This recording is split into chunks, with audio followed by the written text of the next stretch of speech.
ළමයි දැන් ඔන්න අද තමයි ඉස්සල්ලාම පටන් ගන්නෙ ඔන්ලයින් පන්තිය. එතකොට ඔයාලට අද අපි සාකච්ඡා කරනවා මේ විද්‍යා විධික්‍රමවේදයේ පසුගිය බහුවර්ණ ප්‍රශ්න ටික සාකච්ඡා කරනවා. අ, ඉස්සල්ලාම ඉතින් ආරම්භයක් ලෙස අද ඉතින් කරනකොට පොඩි පොඩි ගැටලු ටිකක් එන්න පුළුවන්. ඔයාලටත් එන්න පුළුවන්. ජොයින් වෙන එකේ ප්‍රශ්න තියෙන්න පුළුවන් නේ. අ, ඒවා ඔක්කොම හදාගමු අපි අද සාකච්ඡා කරලා මේ ටික කරලා ගොඩක් ළමයි දැන් අර අද සම්බන්ධ වෙලත් නැහැ. හැබැයි ළමයි 10ක් වගේ තමයි 10ක් 15ක් වගේ තමයි ඉන්නේ. මම හිතන්නේ මේ නොමිලේ කරන නිසා දන්නේ නැහැ නේ. නොමිලේ කරාම සමහරවල් ළමයිට අගයක් නැති වෙනවනේ. ඒතකොට ඔයාලා විභාගයට යනකම්ම මේ ක්ලාස් එක කරන්න තමයි හිතාගෙන ඉන්නේ මං. පොඩි වෙනසකුත් අදත් මං ඔයාලට කරනවා. ඒ කියන්නේ මේ එතන මේ තවත් ගුරුවරයෙක් ඇවිල්ලා ඉන්නවා. එයාත් සම්බන්ධ වෙනවා තව පොඩ්ඩකින්. ඔයාලා මේ 2011 මං ගෲප් එකට දාලා තියෙනවා PDF එක. 2000 සමහරවල් ඔයාලා ගාව තියෙන්නත් පුළුවන්. මං ඊළඟ දවසේ ඔයාලට මේකේ print out එකක් දෙන්නම්. අදට අපි මේ විදිහට කරමු. ඔයාලා මේ group එකේ දාලා තිනවා. ඒ ආපු group එකේ නැති කට්ටිය ඉන්නවනම් PDF එක ගන්න ඕනේ. නැත්නම් මේක කරගන්න බැරි වෙනවනේ. ඒතර ඔයාලට තියෙනවා මේ PDF එකේ 2011 ඉඳන් 2025 දක්වාම MCQ ටික තියෙනවා මේකේ. විභාගයට ඇවිල්ලා තියෙන MCQ ටික තියෙනවා. දැන් බලන්න දැන් අපි ගත්තොත් එහෙම මේ 2011 විද්‍යාත්මක ක්‍රමයෙන් අපිට MCQ අහන්නෙත් 25යිනේ. ඒතර ඒ 25මුත් දැන් 11 ගත්තොත් එහෙම MCQ තියෙන 1 2 3 4 5 6 6ක් තියෙනවා. 2011 දී MCQ. ඒ කියන්නේ විද්‍යාත්මක ක්‍රමේ පාඩම් වලින් MCQ 25ක් අහනවා. ඒ 25න් 6ක්ම තියෙන්නේ විධික්‍රම පාඩමෙන්. ඒ කියන්නේ මේ පාඩම විතරක් අපි හරියට කරගත්තත් ගේමක් ගහ ගන්න පුළුවන් ළමයි. හරි. ඊට පස්සේ බලන්න 2012 MCQ තියෙනවා 1යි 2 3 4 5 6 7. ඒතර 2012 තියෙනවා MCQ 7ක්. ඒතර මේ බලන්න දැන් හැම අවුරුද්දකම සමහර අවුරුද්දවල තියෙනවා. ඔයාලා චෙක් කරලා බලන්න සමහර අවුරුද්දවල තියෙනවා MCQ 10ක් 12ක් තිබ්බ අවස්ථාවකුත් තියෙනවා. පසුගිය පේපර්ස් වල ඒ නිසා ඔයාලට වැදගත්ම මාතෘකාවක් තමයි පටන් ගන්න විද්‍යා විධික්‍රමවේදී කියලා කියන්නේ. ඒ නිසා මේ අනිවාර්යයෙන්ම මේ පාඩම ඉවරනකම් හැමෝම පුළුවන් තරම් සම්බන්ධයෙන් try එකක් දෙන්න. දැන් ඔයාලාට අපි කිව්වට ගෙදරින් නම් මේවා කරන්න කිව්වට පාස් පේපර්ස් කරන්න කිව්වට ඒවා කරන්නෙත් නැහැ. සමහරලාට ඒ උත්තර එන විදිය සමහර දන්නෙත් නැහැනේ ඔයාලා නේ. ඒ නිසා අපි මේ ටික සාකච්ඡා කරමු. දැන් පළවෙනි 2011 ඒ MCQ 6 ඉක්මනටම ඔයාලා බලාගෙන උත්තරේ මොකක්ද කියලා ඔයාලා ගෙස් කරන්නකෝ. බලන්න ඉස්සෙල්ලා පළවෙනි එකේ MCQ උත්තරේ මොකක්ද? දෙවෙනි එකේ කීවෙනි එකද? 3 4 ඒ ටික බලන්න පොඩ්ඩක්. විනාඩි 5ක් වගේ දෙන්න. ඒක කරන්නකෝ බලන්න මේ MCQ 6 ඉස්සෙල්ලා.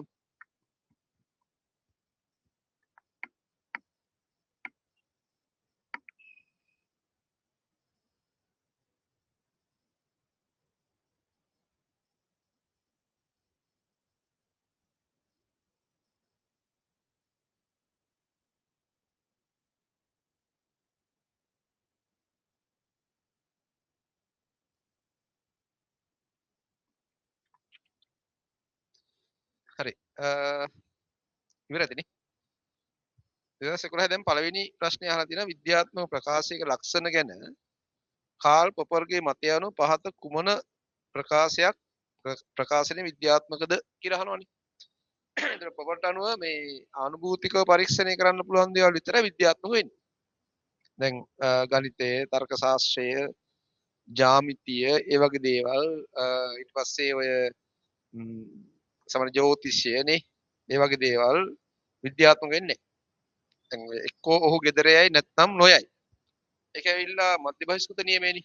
ඒතර මධ්‍යබහිස්කෘත නියමය ඇවිල්ලා ලොජික් වල එකක්. ඒ නිසා ඒක විද්‍යාත්මක වෙන්නේ නැහැ. දෙක දන දෙක සමානයි 4යි කියන එක ගණිතයට අදාළ එකක්. ඒක විද්‍යාත්මක වෙන්නේ නැහැ. ඊට පස්සේ ග්‍රහ යෙදුම අනුව මේ සතියේ මට ලොකු වාසියක් වන්නට ඉඩ ඇති බව සතියේ පලාපල කියයි. දැන් ඔය පලාපල කියන ඒවා විද්‍යාත්මක වෙන්නේ නැහැ නේ. ආත්මය මිය නොයයි. ඒකත් අපිට මේ ආනුභූතික පරීක්ෂණය කරන්න පුළුවන් තැනක නෑනේ. ඒතර ඉතිරි වෙන්නේ ඔහු තද උණෙන් පෙළෙයි. ඒක අපිට පරීක්ෂණය කිරීමේ හැකියාව තියෙනවා. ඒ කියන්නේ පුළුවන් නේ උණ වැඩිද කොච්චර උණ තියෙනවද නේ උණ කටුවක් අරගෙන චෙක් කරලා බලන්න පුළුවන්. ඒක පුළුවන්. ඊට පස්සේ දෙවෙනි ප්‍රශ්නේ උපන්යාසයකින් අනාවැකියක් ලබා ගැනීමට ඒ සමග යොදාගත යුතු අවශ්‍යම දේ වන්නේ. දැන් උපන්යාසයෙන් අපි අනාවැක ගම්මි කරගන්නකොට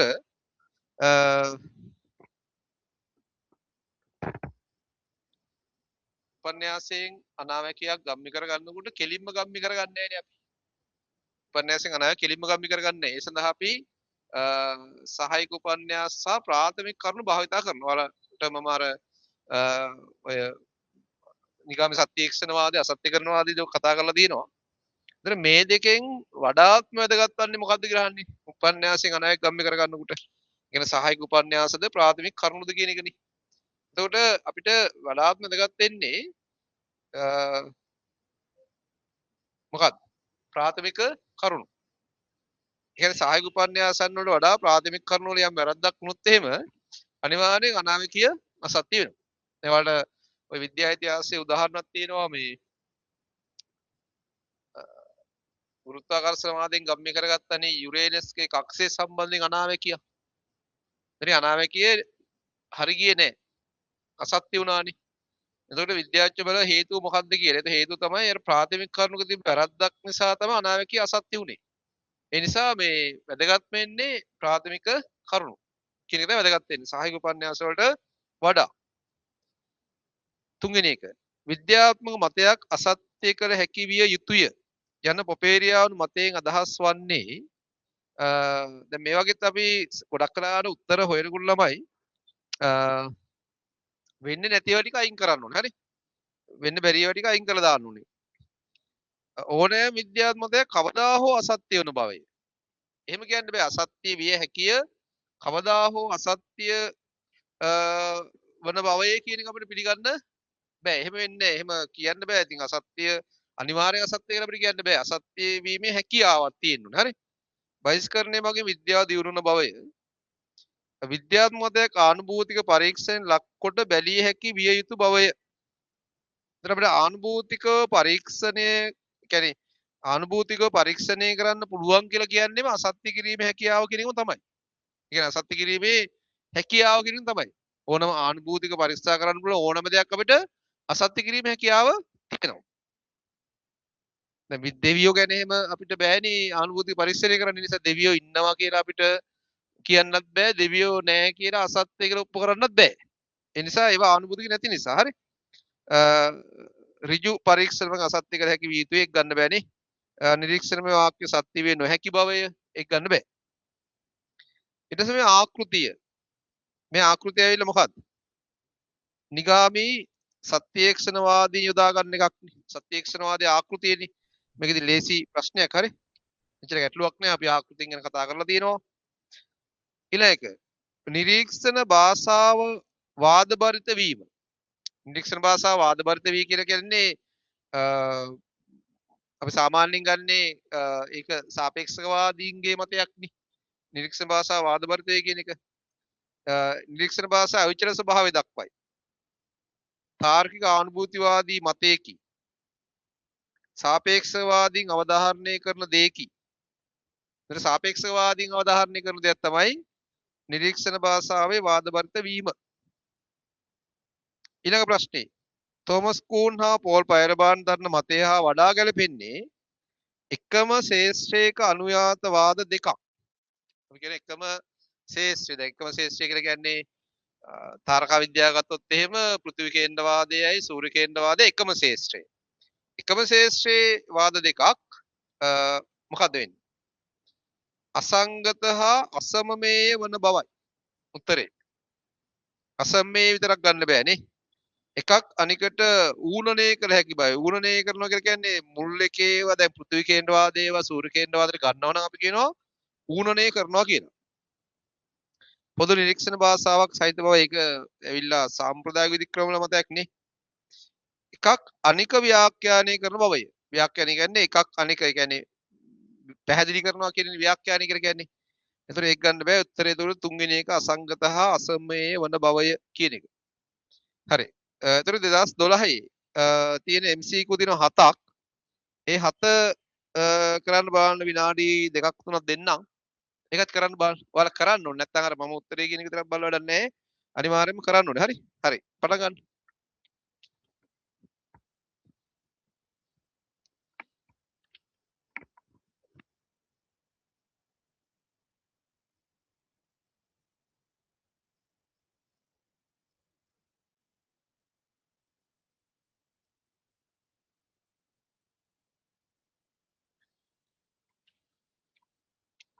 හරි. නේ? ටයිම් එක ඇතිනේ. 2012 පළවෙනි MCQ එක. සත්‍යේක්ෂණය නො අසත්‍ය කරන විද්‍යාව විධික්‍රම ලෙස ගැනීමට කාර්පොර යොමු කරන එක් කරුණක් වන්නේ කියන්නේ සත්‍යේක්ෂණය ඇවිල්ලා නිගාමී ආකෘතියක් ලෙස නිෂ්පමාණයි. සත්‍යේක්ෂණය. ඒක රස්ති ප්‍රකාරීතියට අනුකූල වෙන්නේ නැහැනේ. හැබැයි මේ අසත්‍යකරණය නාස්ති ප්‍රකාරයට අනුකූලයිනේ. ඒ නිසා ඒක සප්‍රමාණයි. එතකොට එයා උත්සාහ කරනවා කාර්පොර මොකක්ද? නිගාමී ක්‍රමයේ සප්‍රමාණ ආකෘතිය මත ගොඩනගා ගන්න උත්සාහ කරනවා. ඒතර උත්තරේ ලෙස අපිට ගන්න වෙන්නේ විධික්‍රමයේ නිගාමී ලෙස සප්‍රමාණ තර්කයක් පදනම් විය යුතු බවය කියන එක. ඒක තමයි අර පොපර්ගේ මූලිකම අරමුණ තිබ්බේ. ඔකේ තියෙනවා ළමයි අර මේ තියෙනවා දැන් කාල් පොපර් අසත්‍යකරණ වාදයක් කරා ගියේ ඇයි කියලා වගේ ප්‍රශ්නයක් තියෙනවානේ. ඒතර ඒක එක උත්තරයක් තමයි මේක. ඒ කියන්නේ එක කරුණක් තමයි ඇයි මෙයා යන්න හේතුව. ඒ කියන්නේ උද්ගාමී ක්‍රමයේ සහ නිගාමී සත්‍යේක්ෂණවාද තියෙන ගැටලු නිසානේ මේ පොපර් අසත්‍යකරණ වාදයක් කරා යන්නේ. මේ ගැටලු එකක් තමයි මේක. ඒ කියන්නේ සත්‍යේක්ෂණවාදයේ ආකෘතියක් ලෙස නිෂ්පමාණ වීම. ඒතර ඒකට උත්තරේ එන්නේ 2. ඊට පස්සේ ඊළඟ MCQ එක නිගාමී විධික්‍රමේදී විද්‍යාඥයා. නිගාමී විධික්‍රමේදී විද්‍යාඥයා කරන්නේ අපි සාමාන්‍යයෙන් කියන්නේ අනාවැකයෙන් සාමාන්‍යකරණයක් කරා යන්නේ නැහැ නේ උපන්යාසයෙන් අනාවැකයක් කරා යන්නේ. ඒතර උපන්යාසය කියන එක අපි කියනවා තමයි සාමාන්‍යකරණයක් කියලාත් අපි සාමාන්‍යයෙන් ওই වචනේ කියන උපන්යාස කියන එකට. ඒතර අපි කියන්නේ මේ ගන්නේ සාමාන්‍යකරණයෙන් අනාවැකයක් කරා යයි කියන එක තමයි ගන්න. සාමාන්‍යකරණයෙන් අනාවැක කරා යයි. උත්තරේ ගන්නේ 4 ගන්න ඕනේ. ඊළඟ ප්‍රශ්නේ. නව සිද්ධීන් පිළිබඳ අනාවැකි හොඳ විද්‍යාත්මක උපන්යාසයේ ලක්ෂණ ලෙස කාල් පොපර් සඳහන් කරයි. මේක ඉමර ලකටෝසුත් මේ කරුණ කියනවා මේ නව සිද්ධි කියන එක පහත් සඳහන් ඒවායේ නව සිද්ධීන් පිළිබඳ අනාවැකියක් නොවන්නේ කුමක්ද? දැන් මේ වගේක් ඔයාලා කියවනකොට සමහර දේවල් ඔයාලා අහලා නැතිව තියෙන්නත් පුළුවන් මේකේ. අහලා තියෙන දේවල් තියෙනවා. අපි දන්න දේවල් වලින් අපි උත්තර හොයාගන්නත් ඕනේ මේ වගේ අවස්ථාවක. හරි? දැන් මේ උත්තර ටික ඔයාලා කියවගෙන යනකොට සමහර වෙලාවට දැන් අපි දුන් දැන් පස්වෙනි එක නේ. පස්වෙනි එක සමහරවිට ඔයාලා අහලා නැති වෙන්න පුළුවන්. හැබැයි ඔයාලා දන්නවා මේ හතරවෙනි එක කියවන්න බලන්න හතරවෙනි එක. ග්‍රහයින්ගේ ලිප්සාකාර කක්ෂය නිව්ටන් විසින් ගුරුත්වාකර්ෂණවාදයෙන් ගම්මි කර ගැනීම. දැන් ග්‍රහයින්ගේ ඉලිප්සාකාර කක්ෂය හොයාගන්නේ කෙප්ලර්නි ඊට කලින්. ඒතර ඒ ඉලිප්සාකාර කක්ෂය නිව්ටන් විසින් ගුරුත්වාකර්ෂණවාදයෙන් ගම්මි කරගන්නවා. ඒ කියන්නේ ඊට පස්සේ ඔප්පු කරලා පෙන්නනවා මේක ඉලිප්සාකාර කක්ෂය කියන එක. ඒකට නිව්ටන් කරපු මේ වැඩේ නව සිද්ධියක් නෙමෙයි. මොකද ඒ කලින් කෙප්ලර් හොයාගෙන තිබ්බ එකක්. ඉලිප්සාකාර කක්ෂය හොයාගෙන තිබ්බ එකක්. ඒ නිසා ඒ නිව්ටන් කරේ නව සිද්ධි පිළිබඳ අනාවැකියක් නෙමෙයි. ඉතිරි හතරම ළමයි ඔයාලා කියවන්න එකේ ඉතිරි හතරම නව සිද්ධීන් සම්බන්ධයෙන් අනාවැකි වෙනවා. දැන් පළවෙනි එක ගත්තොත් කොපර්නිකස් විසින් සිකුරු තරුවේ කලාවක් නැති බවට සූර්ය කේන්ද්‍රවාදය අනුව කළ අනාවැකිය. දැන් කොපර්නිකස් සූර්ය කේන්ද්‍රවාදය ගේනකොට ඊට කලින් මේක ඔප්පු කරලා කවුරුත් තිබ්බේ නෑනේ. දැන් ඇරිස්ටාකස් ඔය බෲනෝ වගේ කට්ටිය ඒවා කියලා තිබ්බට ඔප්පු කරලා තිබ්බේ නෑනේ. ඒ නිසා ඒක කොපර්නිකස් ඒ කරපු ඒ අනාවරණයේ නව සිද්ධියක් කියලා අපි ගන්නෙ. ඊළඟ MCQ එක තෝමස් කූන්ගේ මතය අනුව බලන්න. එක් සුසමාදර්ශී පදනම්වාදයක් පොපේරින අර්ථයෙන් අසත්‍යකරණය වීම තවත් සුසමාදර්ශී පදනම්වාදයකට මඟ සලසයි. අපි කියවලා යමු හරි. දැන් පොපර්ගේ අර්ථකථනයට ගැලපෙන්නේ මේ කූන්ගේ මතය අර එයා කෙලින්ම අනාවැක අසත් වෙච්ච ගමන් උපන්යාස අයින් කරලා දානවනේ. ඒක අසත් ඒ කියන්නේ කූන්ගේ ක්‍රමය තුල නෑ හරි. සුසමාදර්ශී පදනවාදයෙන් වෙනස් වීම විද්‍යාව වඩා වඩාත් සත්‍ය කරා ළඟා කරවයි. විද්‍යාත්මක විප්ලවයේ දේශපාලන විප්ලවයේ ඇතැම් ලක්ෂණ සහිතය. විද්‍යාත්මක විප්ලවයක් දේශපාලන විප්ලවයේ ඇතැම් ලක්ෂණ සහිතය. අපි අර කියන්නේ අර මේ අර ලෝක දෘෂ්ටිය වෙනස් කරනවා කියලා කියන විද්‍යාත්මක විප්ලවයක්. අනිත් එක තමයි දැන් මේකෙදී අපි කියනවා මේ අර කාල් මාක්ස්ගේ මාක්ස්වාදයේ ආ කියනවානේ මේ දේශපාලන විප්ලවයක් ගැන කතා කරනවානේ. ඒකට අසමාන නැත කියලානේ අපි කියන්නේ. කාල් මාක්ස්ගේ දේශපාලන විප්ලවයයි තෝමස් කූන් දක්වන මේ විද්‍යාත්මක විප්ලවයේ වෙනස්කමක් නැහැ. දෙකේම එකම අර්ථය කියවෙන්නේ. ඒ නිසා අපිට ගන්න වෙන්නේ තුන්වෙනි උත්තරේ. ඒකත් එක්ක. පාසඳන් ඒව වැරදි පිළිතුරු කුමක්ද? උද්ගාමී අනුමානය උපයෝග කරගන්නේ උද්ගාමී විධික්‍රමවාදී උද්ගාමී අනුමානය. හරි? සමහර නිගාමී විධික්‍රමවාද, පොපේරියානු විධික්‍රමවාද උසාවි තීන්දුව දීමේදී අතීතයේ යම් දිනක ඒක ගන්න බෑනේ කොහොමද? පාසඳන් ඒව වැරදි පිළිතුරු කුමක්ද කියලා අහන්නේ. හරි? වැරදි පිළිතුරු. උද්ගාමී අනුමානය උපයෝග කරගන්නේ උද්ගාමී විධික්‍රම උද්ගාමී අනුමාන දිනනවා. සමහර නිගාමී විධික්‍රමවාද වල දිනනවා. පොපේරියානු විධික්‍රම උසාවි තීන්දුව දීමේ දිනනවා. අතීතයේ හැම දිනකම ඉරුපාය ඇති හේයින් හෙට උදේද ඉරුපාය නැත යන නිගමනය ලබා ගැනීමේදීය. ඒ කියන්නේ අපිට මෙතන මේ ගන්න වෙන්නේ උත්තරය උසාවි තීන්දුව දීමෙත් ගන්නවා ළමයි උද්ගාමී අනුමානේ. උද්ගාමී විධික්‍රමෙත් ගන්නවා. ඊට පස්සේ දැන් අපිට පස්වෙනි එකත් ගන්න පුළුවන් උත්තරේට. ඒ කියන්නේ උද්ගාමී අනුමානයක් අපි එතෙන් එන්න පුළුවන්. ඒ නිසා සෑම දවසකම අපි හැමදාම දැකලා නැහෙනි. ඉර පායනවා. අපි දැකපු හැමදාම ඉර පායලා තියෙනවා. ඒ ඉන්නේ හෙට ඉර පායනවා කියලා අපිට නිගමනය කරන්න පුළුවන්. එතකොට සමහර නිගාමී විධික්‍රමවාද කියලා ගන්නත් පුළුවන්. එතකොට පොපේරියානු විධික්‍රමවාදය කියන දේ උත්තර ලෙස ගන්න වෙන්නේ. පොපේරියානු විධික්‍රමවාදය. ඊළඟ පහස් සඳහන් කුමක් පයරබාන්ගේ මතය හා ගැළපේද? පයරබාන්ගේ මතය හරි. විද්‍යා විධික්‍රමවාදයේ නිර්දේශාත්මක නොවිය යුතුය. විද්‍යාවේ අනුක්‍රමවාද කෙනෙකුට පටහැනි නොවිය යුතුය. ඊට පස්සේ විද්‍යාව අනෙක් ශ්‍රේෂ්ඨයන්ගේ වෙන් කරගන්නේ විධික්‍රමවාදයයි. ටොලමියානු පද්ධතියෙන් කොපර්නිකස් පද්ධතියට සංක්‍රමණය වීමේදී ඒ කියන්නේ ටොලමියානු කියන්නේ ටොලමි පෘථිවිකේන්ද්‍රවාදය හරි. පෘථිවිකේ සංක්‍රමණයේදී උඩ හා යට යන සංකල්පවල අර්ථ විචලනයට භාජනය වෙයි. අර උඩ යට කියන්නේ තමයි අර සම්පූර්ණ වෙනස් කියන අර්ථය තියෙන්නේ. හරි. අසංගත අසමේ කියන අර්ථය තමයි එතනක් තියෙන්නේ. එතකොට හතරවෙනි එක ගැලපෙනවා ළමයි. නීතිමය විද්‍යාත්මක ක්‍රමයක අනුගමනය කරන ගැලීලියෝ පරිස්සම්බිය. එහෙම එකක් උන්නේ නැහැ. ගැලීලියෝ හැමදේම කරානේ. ඒ නිසා ඒක ගන්න බෑ. ඊළඟ ලකටෝස්ගේ පරිශීලන රසම විධික්‍රම වෙන කෙප්ලර් විසින් ග්‍රහයින් හිරුවටා ඉලිප්සාර කක්ෂයක යන බව ඉදිරිපත් කිරීම. දැන් මෙතන වෙන්නේ අර දැන් කොපර්නිකස් සූර්යකේන්ද්‍රවාදය හොයාගන්නවානේ. ඒ සූර්යකේන්ද්‍රවාදය යා කියන්නේ වෘත්තාකාරව රවුමට යනවා කියලා කියන්නේ. රවුමට යනවා කියලා කියන්නේ. එතකොට ඒක පොඩ්ඩක් සංශෝධනය කරලා කෙප්ලර් කියන ඉලිප්සාකාර කක්ෂයක ගමන් කරන්න කියලා. එතකොට එයා කරන්නේ අර ආරක්ෂක වලල සංශෝධනය කරලා ඉස්සරහට යන එක තමයි කරන්නේ. ඒකේ අපිට ගන්න වෙන්නේ එතකොට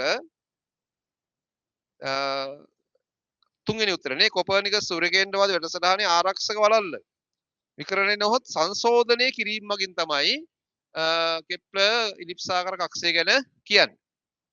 හරි.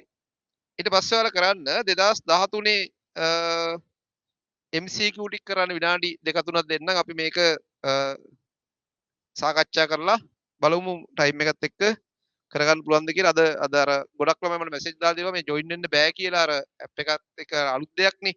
එහෙම නම් පොඩි ගැටලු ටිකක් තියෙන්න පුළුවන්. කොහොම හරි වැඩේ පටන් ගන්න ඕනි. මේක කරන් යන්න ඕන. නැත්නම් ඉතින් මේ වැඩේ ඉස්සරහට කරන් යන්න බැරි නම් අපි පටන් ගන්න නැතුව ඉන්න ඕන. දැන් මේක පටන් ගන්න අපි කොහොම හරි දැන් අපි ගැටලු නිරාකරණය කරගෙන ඉස්සරහට යන්න ඕනි. ඔන්ලයින් ක්ලාස් එකක් කරන එකේ වාසි තියෙනවා අපිට. ඉතින් මේ මොකක් හරි වෙලා දැන් ඉස්සරහට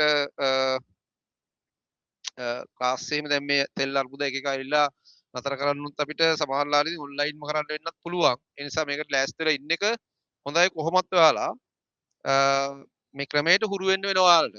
අනිත් එක අපිට නයිට් ක්ලාස් එකක් වුණත් කරන්නත් පුළුවන් මේ ක්‍රමේදී. ඉතින් ඊළඟට මේ අපේ 2013 MCQ ටික සාකච්ඡා කරන්න අපේ ජනිත් තමයි සාකච්ඡා කරන්න. ජනිත් පොඩ්ඩක් එන්න මේ පෙන්නන්නත් එපෑනේ. මේ 13 ටික ජනිත් සාකච්ඡා කරන්නේ. ජනිත් අපේ 2019 A level කරලා පේරාදෙණි කැම්පස් එකේ ගිහිල්ලා අධ්‍යාපන වේදී ඩිග්‍රිය හදාarලා මේ දැන් මේ ක්ලාස් කරනවා. කැම්පස් එකට වෙලා ක්ලාස් කරා. ඉතින් ඔයාලට MCQ ටික සාකච්ඡා කරා ඉස්සරහට තියෙන 2013 ටික අපි විනාඩි 5ක් විතර දෙන්නම්. මම කිව්වා අර පොඩි වෙනසකුත් අපි අද කරනවා කියලා. ඔයාලට උදේ වෙනසක් තියෙනවනේ. අපි හැමදාම ගොල්ලෝ එපා වෙලා දැන් මේ තරුණ කට්ටියනේ දැක්කම ඉතින් ඔයාලට ආසාවක් ඇති වෙන්නේ මේ සබ්ජෙක්ට් එක ඉගෙන ගන්නත් ආසාවක් ඇති වෙන්නේ. ඒ නිසා මේ අපි වෙනසක් එක මේක ඉස්සරහට කරන් යනවා. ඉස්සරහට අපි ඔයාලා ළමයි ජොයින් කරගන්න ගැන වෙන අපේ පන්තියේ නැති කට්ටිය ජොයින් කරගන්න විදිය ගැන අපි පැහැදිලි කරන්න. ඔයාලට අපි මේ විදිහට දිගටම කරන් යනවා. හරි. අපි විනාඩි 5ක් වගේ දෙන්නම් ඉතින් ටික කරන්න බලන්න.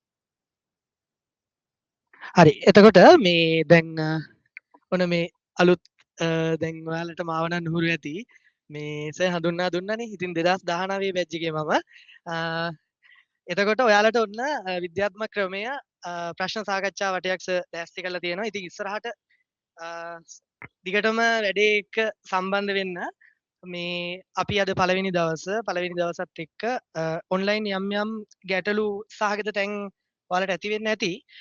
නමුත් ඉතින් මේ හැමදේම මැනේජ් කරගෙන අපි වැඩේ කරගෙන යන් ඉස්සරහට 2013 ප්‍රශ්න ටික තමයි අපිට සාකච්ඡා කරන්න තියෙන්නේ.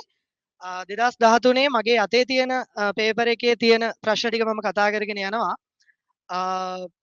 පළවෙනි ප්‍රශ්නේ කාල් පොපර්ගේ මතයට අනුව විද්‍යාත්මක ප්‍රකාශනයක් සහ විද්‍යාත්මක නොවන ප්‍රකාශනයක් වෙනස් වන්නේ.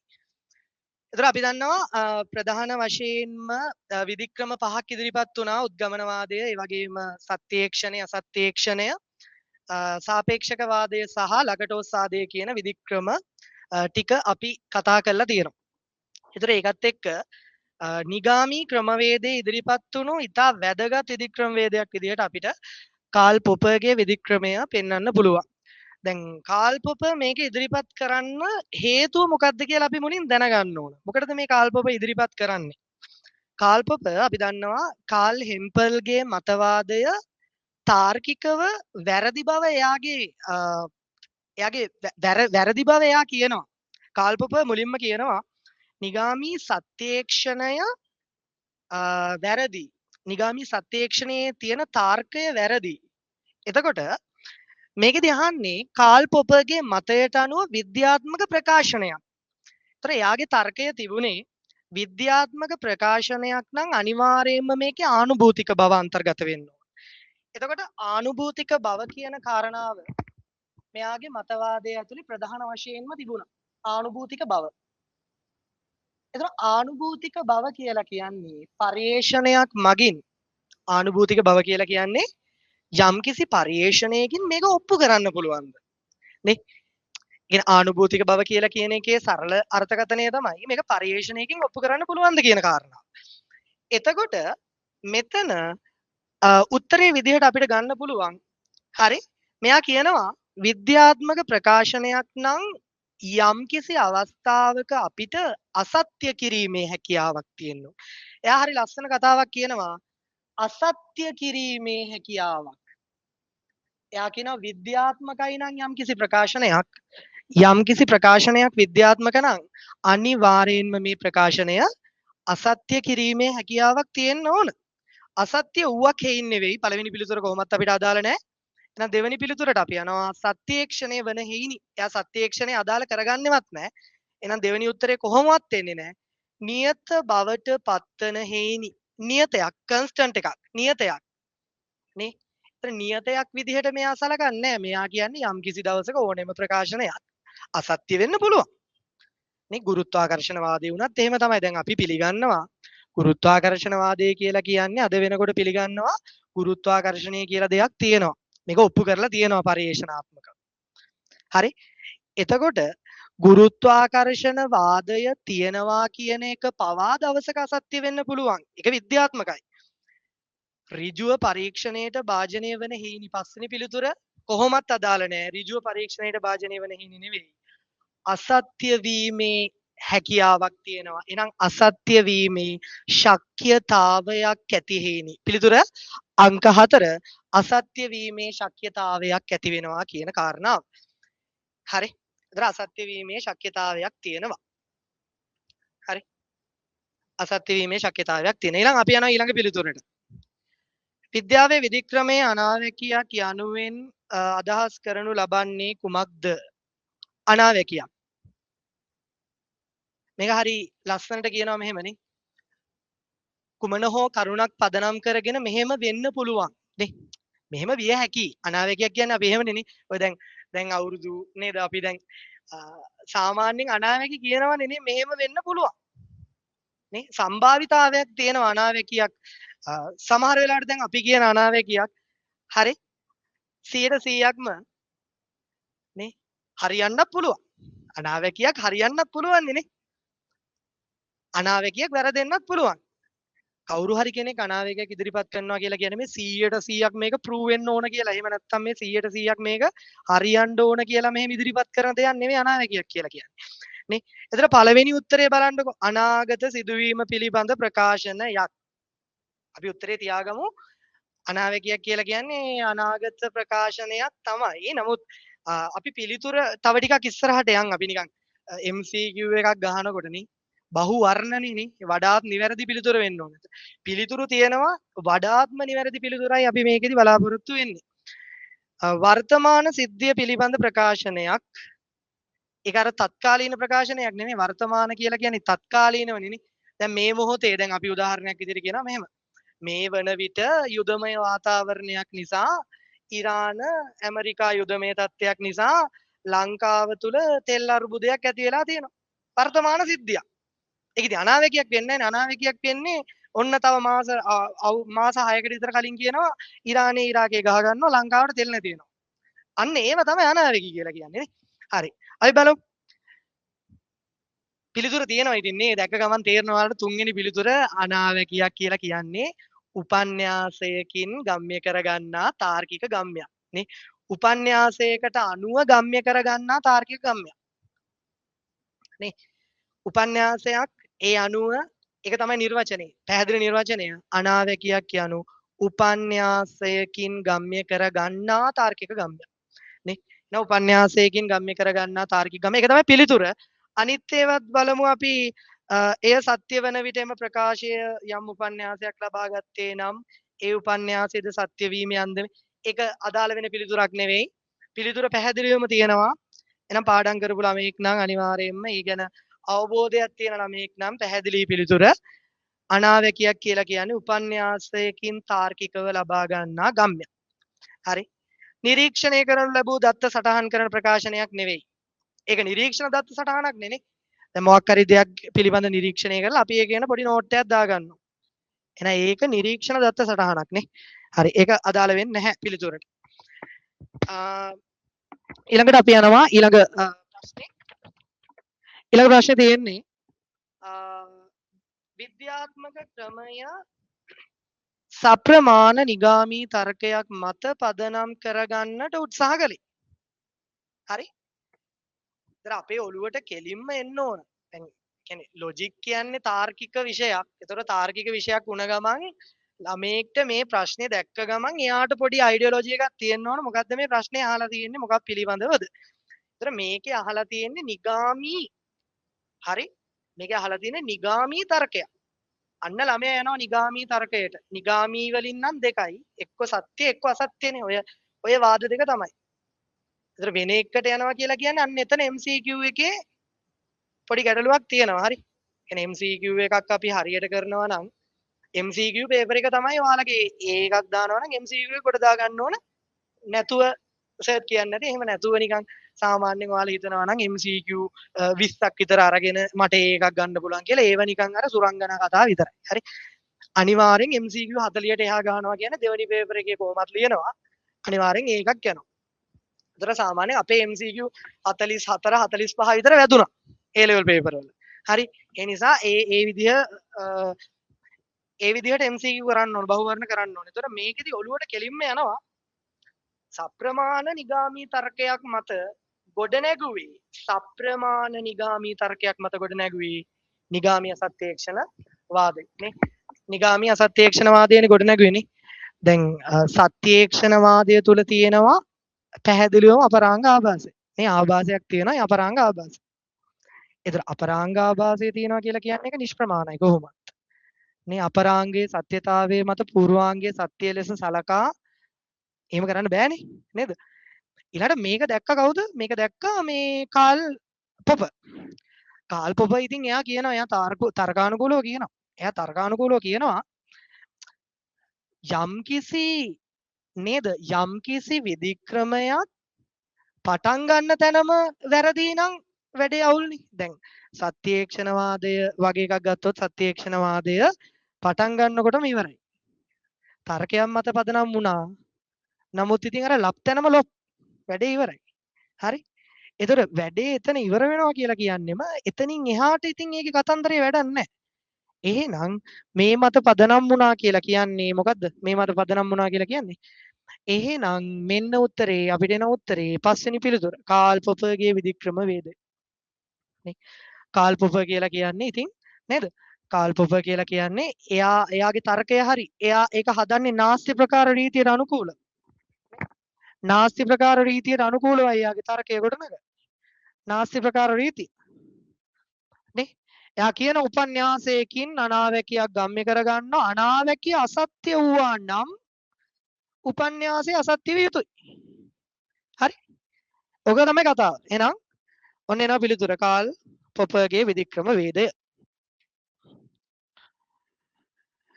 හරි. ඊට පස්සේ අපි එනවා කූන්ට අදාළව විද්‍යාත්මක විප්ලවය. ඔය දැන් මේ ඔය කූන් කියනවා දැන් මතක ඇති ඔයාලට සාපේක්ෂකවාදය තුල කියනවා කූන් සාපේක්ෂකවාදය තුල කියනවා විද්‍යාවේ ක්‍රමවේදය ගොඩනැගෙන්නේ යම් නේද යම් අර අපි කියන්නේ පදනම් වාදයක් බිහි වුණා පදනම් වාදය සාකල්‍ය වුණා ඊළඟට සාමාන්‍ය විද්‍යාවදිය අනියමයන් නැතිවීම අර්බුදකාරී අවධිය ඊට පස්සේ විද්‍යාත්මක විප්ලවය මේ විද්‍යාත්මක විප්ලවය හෙන අර අපි කියන්නේ සාමාන්‍යයෙන් විද්‍යාත්මක විප්ලවය කියලා කියන්නේ හරි ඒක මාර ලස්සන කෑල්ලක් විද්‍යාත්මක විප්ලවය හරි ලස්සන කෑල්ලක් දැන් විද්‍යාත්මක විප්ලවයේදී මෙයා කියනවා මෙයාගේ විධික්‍රමවාදය ඇතුළේදී කියනවා මෙයා හාවුන් තාරාවුන් වුණා කියලා කියනවනේ නේ හාවෝ තාරා වුණා දැන් හාවා තාරාවා වුණා මෙයා කියනවා නිකන් මේක ලෝක දෙකක් අතර නිකන් අර කියන්නේ දැන් උදාහරණයක් විදිහට අපි ගත්තොත් එහෙම අඟහරු සහ පෘථුවිය අඟහරු කියලා කියන්නේ වෙනම ග්‍රහ ලෝකයක් පෘථුවිය කියලා කියන්නේ වෙනම ග්‍රහ ලෝකයක් හරි එතකොට මේ ලෝක දෙක අතර කවදාවත් පාලම් ගොඩ නගන්න බෑ කියලා කියනවා මේ ලෝක දෙක අතර පාලම් ගොඩ නගන්න බෑ කියලා කියනවා පාලම් ගොඩ නගන්න බෑ කියලා කියන්නේ මේ දෙන්න අතර පදනම් වාද දෙකක් අතර නේද පදනම් වාද දෙකක් අතර කිසිම සම්බන්ධතාවයක් ගොඩනගන්න එපා කියලා කියනවා. ඒතර මෙයා හරි ලස්සනට පැහැදිලි කරලා දෙනවා මේක විද්‍යාත්මක විප්ලවයක් කියලා කියන්නේ කොහොමත් පළවෙනි පිළිතුර වෙන්නේ නැහනේ. තාර්කික නිගමනයක් නෙවෙයි. හරි ඒ වගේ ගොන් උත්තර වලට එහෙම ගහන්න එපා. හරි තාර්කික නිගමන ඒව ගහන්න එපා. සත්‍ය කරා යන මාර්ගයේ විධික්‍රමයයි. සත්‍ය හොයාගෙන යන කතා මොකුත් කූන් කියන්නේ නැහනේ නේද? එතකොට අසත්‍ය මතය අතහැර සත්‍ය මතයට පා තැබීම. එහෙම කතාවක් කියන්නේ නැහැ. පස්වෙනි පිළිතුර. ඒ කියන්නේ දැන් කවුරු හරි ළමෙක් ඔය 1 ඊළඟට 2 ඊට පස්සේ හතර වගේ ගෙවුවනම් පොඩි chance එකක් දෙන්න පුළුවන් දේශපාලන විප්ලවයක පෙරනිමිති. ඔය පොලිටිකල් කරන ළමයි හිම දන්නේ නැති. දේශපාලනික විප්ලවයක් වෙනවා කියලා කියන්නේ මොකද්ද? යම් කිසි නේද අපි හිතමු ධනවාදය වෙනස් වෙලා සමාජවාදය ආවා. හරිනේ වෙනස් දෙකක් නේ. පොඩි chance එකක් දෙන්න පුළුවන්. ඉතින් එහෙම එකක් ගහනවා නම් 3 වගේ තමයි. එතකොට පිළිතුර 3. ලෝක දෘෂ්ටිය වෙනස් වෙනවා. දැන් පෘථිවි කේන්ද්‍රවාදී ඉවත් වෙලා සූර්ය කේන්ද්‍රවාදී ආවා කියන්නකො. පෘථිවි කේන්ද්‍රවාදී ඉවත් වෙලා සූර්ය කේන්ද්‍රවාදී ආවා. ඒතර පෘථිවි කේන්ද්‍රවාදයේ තිබ්බ සම්පූර්ණ කතන්දරේ නෙවෙයි සූර්ය කේන්ද්‍රවාදය කියන්නේ. පෘථිවි කේන්ද්‍රවාදයේ තියෙන දේට ඒ දැකපු ඒ දැක්ම ඒ දැකපු දෘෂ්ටිය සම්පූර්ණ වෙනස් කරලා සූර්ය කේන්ද්‍රවාදයට එනවා. එහෙනම් මෙන්න උත්තරේ. ලෝක දෘෂ්ටිය වෙනස් කරයි. ලෝක දෘෂ්ටිය වෙනස් කරයි. ලෝක දෘෂ්ටිය වෙනස් කරයි. හරි. අපි යන අවසාන පිළිතුරු දෙකට ෆයරාබන්ගේ මතය විධික්‍රමයෙහි අරාජිකත්වය යනුවෙන් අදහස් කරනු ලබන්නේ ළමයි ඔයාලා අනිවාර්යෙන් මතක තියාගන්න ෆයරාබන්ගේ මෙන්න මේ කතන්දර ටික. එක තමයි අරාජිකවාදය කියන එක. අරාජිකවාදය කියන එක ඊළඟට තමයි මෙයා කිව්වා ඕනෑම දෙයක් කරන්න පුළුවන් කියන මතවාදය. ඕනෑම දෙයක් කරන්න පුළුවන්. ලිමිට් එකක් නැහැ නේ. එයා මෙහෙම මේක කරන්න එපා. දැන් මම ඔයාලට කියන ඕනිම දෙයක් කරන්න. පැය 24ක් ඇතුළත දෙනවා ඕනි දෙයක් කරන්න. ඒතර ඕනි දෙයක් කරන්න කියලා කිව්වම ඔයාලා අහනවද මේක කරන්න බැරිද අරක කරන්න පුළුවන්ද? එහෙම අහන්නේ නැහනේ. ඕනි දෙයක් කරන්න පුළුවන් කියන ඕනි එකක්. මිනි මරන්න පුළුවන්, හොරගම් කරන්න පුළුවන්. ඒව පවා අදාළයි ඕනි දෙය කියන ඇතුළට. ඕනි දෙය කියන එක ඇතුළට ඕනි දෙය කියන එක ඇතුළට මේ සදාචාරය කියන එකක් අදාළ කරගන්නේ නැහැ යා. මේක කරන්න එපා, මේක කරන්න බෑ. ඔයාලා මේක කරන්න ඕනෑම දෙයක් කරන්න පුළුවන්. තමන්ගේ මතවාදය වෙනුවෙන් ඕනිම දෙයක් කරන්න පුළුවන් කියන එක තමයි එයා කියන්නේ. ඊට පස්සේ මෙයාගේ මේ අරාජිකවාදය කියන එක ඊළඟට ඕනෑම දෙයක් කරන්න පුළුවන් කියන එක සහ අසංගත සහ අසමමේය බව. අසංගත හා අසමමේය බව. අසංගතයි අසමමේයයි කියලා කියන්නේ මොකද්ද? අසංගතයි අසමමේයයි කියලා කියන්නේ එයා කියනවා පදනම් වාද දෙකක් අතර අර කිසිම සම්බන්ධතාවයක් සහයෝගයක් හදාගන්න බෑ. ඔය කියන කතන්දරේ. එතකොට ෆයරාබන්ගේ මතවාදය අරාජිකවාදය කියලා කියන්නේ විද්‍යාවට අනවශ්‍ය බව නෙවෙයිනේ. විද්‍යාවට අනවශ්‍ය බව නෙවෙයි. අපි ඉතුරු පිළිතුරු ටිකට යමු.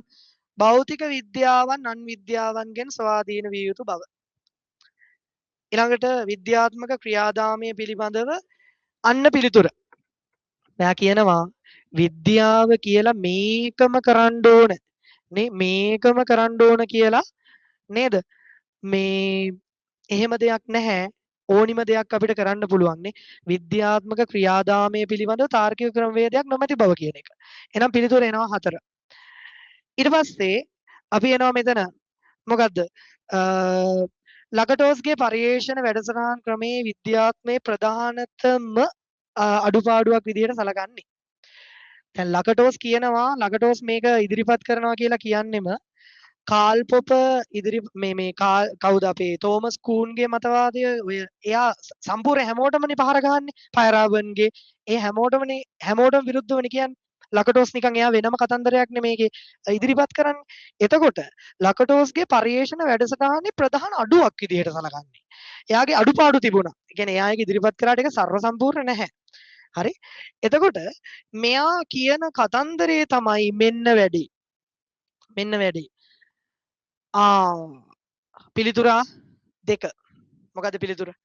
පරිේෂණ වැඩසටහන සාර්ථක ප්‍රතිඵල නොදී පසුබසින්නේ කොයි අවස්ථාවේද වැඩසටහන අතහැර දැමිය යුත්තේ කොතනද කියන එක යා කියන්නේ.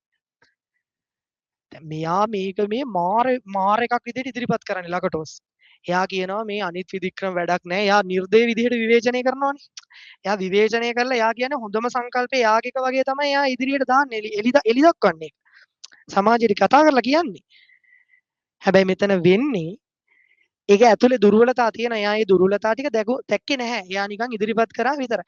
ඒතර මේක තමයි ප්‍රධාන දුර්වලතාවය ඇත්තරම ලකඩෝස්ගේ. එනම් පරිේෂණ වැඩසටහන එයා කියනවානේ පරිේෂණ වැඩසටහන අතාරින්න කියලා. ඒ අතාරින්නේ කොතනද කියලා කියන්නේ නැහැ හරියට. පරිේෂණ වැඩසටහන අතාරින්න ඕන කොතනද කියලා කියන්නේ.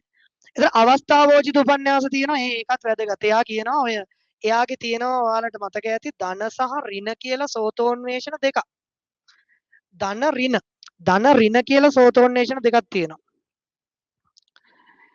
ධන කියලා කියන්නේ අපි ගොඩක් වෙලාවට මේ කළ යුතු දේවල්නේ. පරිේශන වැඩසටහන ප්‍රගතියට අරන් යන්න ඕන දේවල්නේ ධන කියලා කියන්නේ නේ.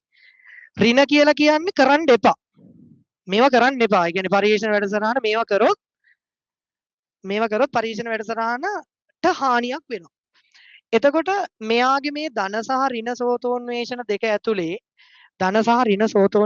ඇතුලේ ධන කියලා කියන එකට පැහැදිලි අර්ථකථනයක් දෙනවා.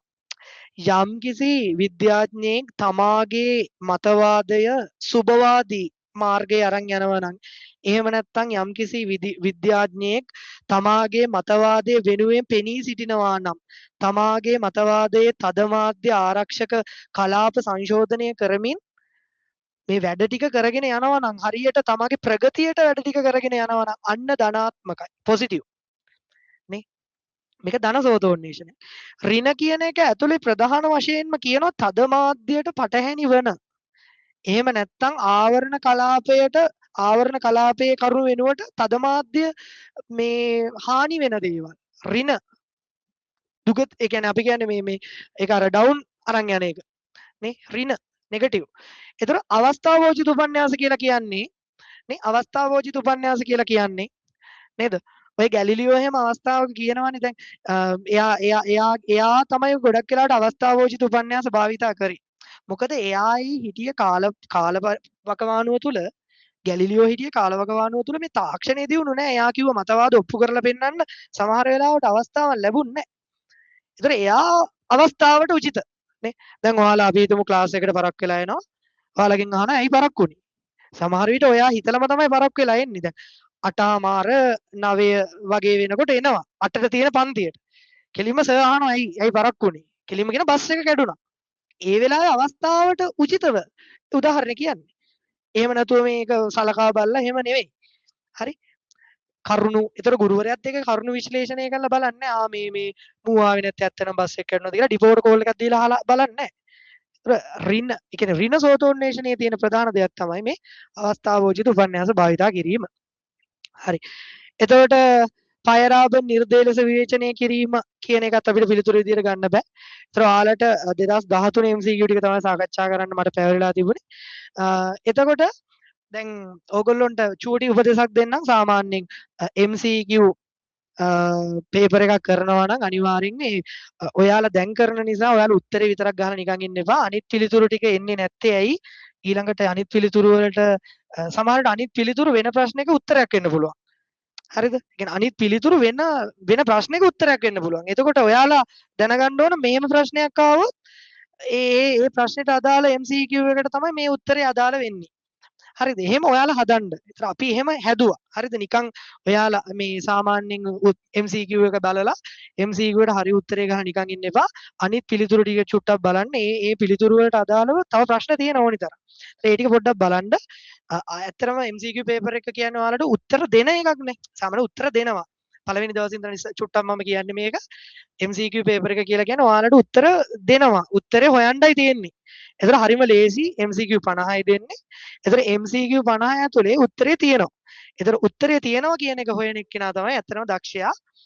විභාගෙදී අනිවාර්යෙන් MCQ 35ට වඩාවත් ගහන්න ඕන. 35ට වැඩිය ගහනවා කියන කොහොමත් සෙකන්ඩ් එක ලියනවම තමයි. ඒතර දැනටමත් ඔයාට ලකුණු 35ට වැඩිය ගහන්න බැරි නම් දැන් ඔයා 26 නම් විභාගෙ ලියන්නේ. ඔයා මේ අගෝස්තුස් ලියනවා නම් ඇත්තටම ඔයා ඉන්න මට්ටම ගොඩක් දුර්වලයි. ඒ නිසා අවම try කරන්න ඒ MCQ වලට අදාළව පිළිතුරු ගන්න කොහොමද කියලා ටෙක්නික් තියෙනවා. ප්‍රැක්ටිස් කරන්න. ඒතර ඒ ටෙක්නික් වලින් ඔයාලට වැඩේ කරගෙන යන්න පුළුවන්. හරි මම සර්ට අවස්ථාව දෙනවා මේ මම 2013 ටික කතා කරේ. අපි නැවත දවසක හම්බ වුණොත් අපි කතා කරමු. එතනින් එහාට සර්ටත් බොහොම ස්තුතියි අවස්ථාව ලබා දුන්නාට. මේ මම සර්ට දෙනවා එතනින් එහාට කතා කරන්න.